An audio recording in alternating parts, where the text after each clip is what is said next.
we should talk as well. We've been asking loads of bands about this actually because it's the final Warped Tour coming up this summer. Yep. And we've just been really looking back. So what were your kind of first memories? Either did you attend a lot as a kid as well? Yeah, and I mean that's what made us even want to start being in a band, is attending Warped Tour when we were younger. 2005 was my first Warped Tour, and I went to see The Starting Line and Thrice and Census Fail and Fall Out Boy. Avenged Sevenfold was on it, My Chemical Romance, The Offspring, Motion City soundtrack, Funeral for a Friend. It was a big year. Yeah. That was Warped Tour's best year, in my opinion, and that's made us go, we want to do that. Yeah. 100%. And then it took us until, when was our first Warped Tour? We played the local stage in 2012. Yeah, and then 13 again. Then 13, then we were on it for the first time in 14.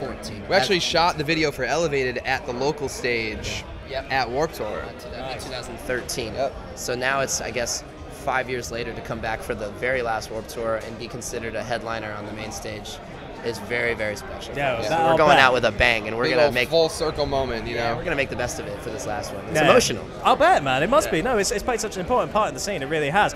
When you're out there on the road as well, who were like your buddies? Who are the bands that you were like actually hanging out with? Because everyone's kind of said it's such a nice mix of bands that you wouldn't necessarily tour with regularly. Yes. Did you get to know people specifically on Warped Tour that you hadn't necessarily seen before? Our biggest relationship has to be with Sleeping with Sirens when it comes to the Warped Tour scene, and they're some of our best friends, and we're very bummed that they're not going to be out on this one. We don't know what we're going to do, who we're going to hang out with this time.